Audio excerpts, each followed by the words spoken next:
मेरठ में कैप्टन मनोज तलवार का पार्थिव शरीर जिस दिन करगिल युद्ध में शहादत के बाद आया था, मैंने बहुत भीड़ में पीछे खड़े होकर वो शव यात्रा देखी थी और भीगी आंखों से एक छोटी सी कविता लिखी। कविता सुनाने से पहले मेरे दो निवेदन हैं। मैंने भगवान राम नहीं देखे, हमारे देवता हैं। मैंने भगवान कृष्ण भी नहीं देखे, हमारे देवता हैं।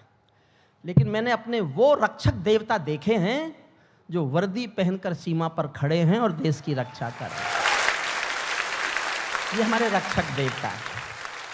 मैं पुलिस के सिपाही और फौज की वर्दी को सल्यूट करता हूं, सलाम करता हूं और उनसे बड़ा देश का भक्त किसी को भी नहीं मानता। देश के असली देशभक्त वो है। छोटी सी कविता है, सुनिए।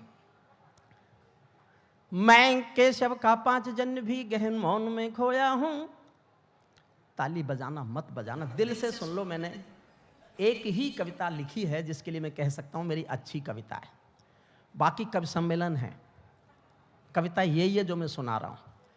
कविता कवि सम्मेलन से बड़ी चीज है, लेकिन इस देश में कवि सम्मेलन की मांग ज्यादा है तो कवि सम्मेलन ज्यादा होते हैं।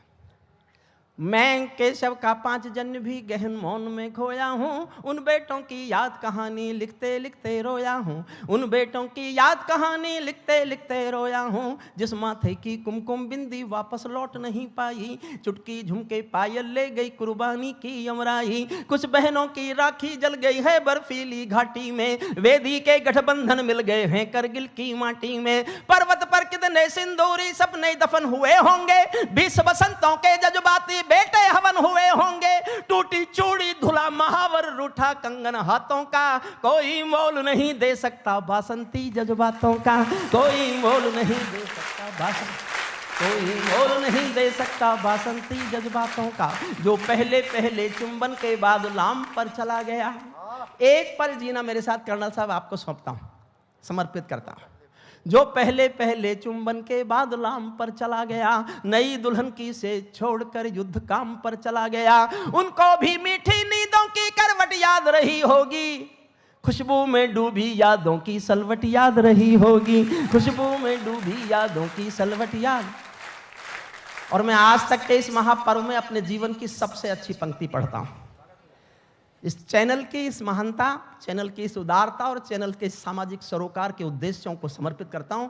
मेरे जीवन की मेरी सबसे अच्छी 2 पंक्तियां हैं, आपका प्यार मांगता हूं, सुनना है। उनको भी मीठी नींदों की करवट याद रही होगी, खुशबू में डूबी यादों की सलवट याद रही होगी। उन आंखों की 2 बूंदों से 7 सागर हारे हैं। उन आंखों की 2 बूंदों से 7 सागर हारे हैं। जब मेहंदी वाले हाथों ने मंगलसूत्र उतारे हैं। जब मेहंदी वाले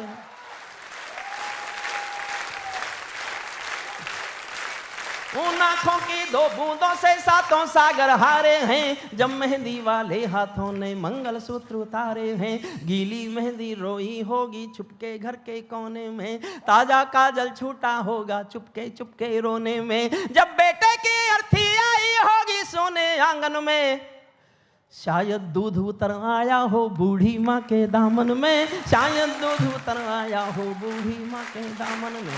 वो विधवा पूरी दुनिया का बोझा सर ले सकती है। संसार के किसी भी मजहब में स्त्री अर्थी को कंधा नहीं देती। लेकिन भरतपुर के पास एक गांव है अजान, राजस्थान में। वहाँ का एक बेटा शहीद हुआ था, वीरेंद्र सिंह। ये कल्पना नहीं है, सत्य घटना है। जब सेना पार्थिव शरीर लेके आई तो उसकी पत्नी ने शादी के दिन वाले कपड़े पहनकर शमशान घाट तक अपने पति की अर्थी को कंधा दिया। यह दुनिया की पहली घटना थी जब किसी औरत ने अर्थी को कंधा दिया हो। उसके बाद बहुत घटनाएं घटी, लेकिन जो घटना दुनिया में पहली बार घटे उस पर कोई क्या लिखेगा? वो तो स्वयं एक महाकाव्य है। मैंने एक पंक्ति लिखी है जो आपका लाड मांगती है, सुनिएगा। उनको भी मीठी नींदों की करवट याद रही होगी, खुशबू में डूबी यादों की सलवट याद रही होगी। उन आंखों की 2 बूंदों से 7 सागर हारे हैं। जब मेहंदी वाले हाथों ने मंगलसूत्र उतारे हैं। गीली मेहंदी रोई होगी चुपके घर के कोने में, ताजा काजल छूटा होगा चुपके चुपके रोने में। जब बेटे की अर्थी आई होगी सोने आंगन में, शायद दूध उतर आया हो बूढ़ी माँ के दामन में। वो विधवा पूरी दुनिया का बोझा सर ले सकती है। वो विधवा पूरी दुनिया का बोझा सर ले सकती है। जो अपने पति की अर्थी को भी कंधा दे सकती है, जो अपने पति की अर्थी को भी कंधा दे सकती है, जो अपने पति की अर्थी को भी कंधा दे सकती है। मैं ऐसी हर देवी के चरणों में शीश झुकाता हूँ, इसीलिए मैं कविता को हथियार बनाकर गाता हूँ, इसीलिए मैं कविता को हथियार बना। जिन पेड़ों ने पर्वत काटे हैं अपने नाखूनों से, 1 मिनट और मांगता हूं बस। कल्पना करो कैसे लड़े होंगे। ये देश है उन वीर जवानों का। जिन बेटों ने पर्वत काटे हैं अपने नाखूनों से, उनकी कोई मांग नहीं है दिल्ली के कानूनों से, उनकी कोई मांग। आदरणीय हमारे बड़े लोग सामने बैठे हैं, एक अनुरोध और करता हूं। मैं 40 साल एक यूनिवर्सिटी में प्रोफेसर रहा हूं।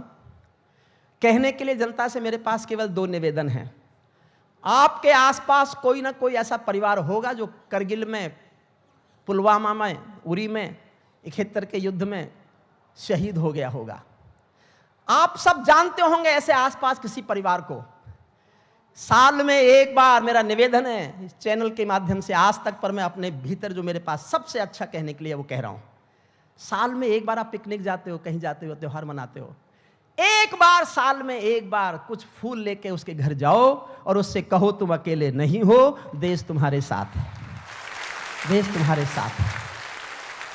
और दूसरा निवेदन है आपको, किसी बस अड्डे पर, रेलवे स्टेशन पर, हवाई जहाज पर, हवाई अड्डे पर कोई फौजी वर्दी में जाता हुआ दिखाई दे और आप वहां बैठे हो, खड़े होकर एक बार ताली बजा दो। सैनिक को लगेगा पूरा देश उसके साथ है, पूरा देश उसकी शुभकामनाओं के लिए तालियां बजाए। जिन बेटों ने पर्वत काटे हैं अपने नाखूनों से, उनकी कोई मांग नहीं है दिल्ली के कानूनों से।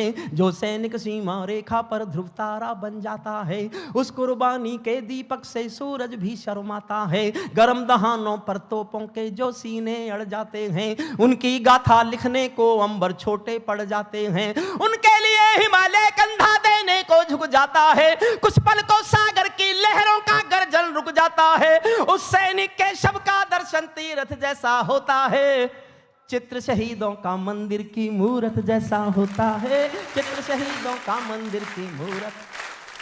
अंतिम पंक्तियां पढ़ रहा हूं। क्या ये देश उन्हीं का है जो सीमा पर मर जाते हैं? क्या ये देश उन्हीं का है जो सीमा पर मर जाते हैं, अपना लहू बहाकर टीका सरहद पर कर जाते हैं। कोई युद्ध वतन की खातिर सबको लड़ना पड़ता है, संकट की घड़ियों में सबको सैनिक बनना पड़ता है। जो भी कौम वतन की खातिर मरने को तैयार नहीं, उसकी संतति को आजादी जीने का अधिकार नहीं, उसकी संतति को आजादी जीने का अधिकार। और समाप्त करता हूं, बहुत अच्छा लगा, सर झुका के प्रणाम करता हूं आपको, सर झुकाकर। कविता का संस्कार जीना, भारतीय संस्कार और संस्कृति को जीना है। सरकार देश सुंदर बना सकती है, देश कैसे खूबसूरत बनेगा, सड़कें कैसे खूबसूरत बनेंगी, हवाई अड्डे कैसे खूबसूरत बनेंगे, रोटी कैसे मिलेगी, ये सरकार का काम है, वो कर सकती है। लेकिन इंसानियत कैसे खूबसूरत होगी, ये काम केवल ऐसे महापर्वों से किया जाएगा। इंसानियत बचाने की कोशिश केवल अदब करेंगे और कोई नहीं कर सकता, कोई नहीं कर सकता।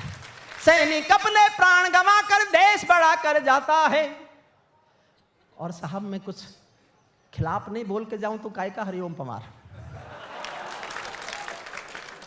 आखिरी पंक्ति मैंने जीवन में राजनीति पर सबसे कठोर पंक्ति लिखी है, सबसे कठोर पंक्ति है मेरी, और ये सोच के लिखी है कि मैं पढ़ा लिखा हूं, जिनके लिए लिखी है वो नहीं समझेंगे। आप समझ जाओ तो घनघोर तालियों से मुझे प्यार देके विदा कर देना। अंतिम पंक्तियां पढ़ रहा हूं। सैनिक अपने प्राण गंवा कर देश बड़ा कर जाते हैं, सैनिक अपने प्राण गंवा कर देश बड़ा कर जाते हैं। बलिदानों की बुनियादों पर राष्ट्र खड़ा कर जाते हैं। जिनको मां के बलिदानी बेटों से प्यार नहीं होगा, उन्हें तिरंगे को लहराने का अधिकार नहीं होगा, उन्हें तिरंगे।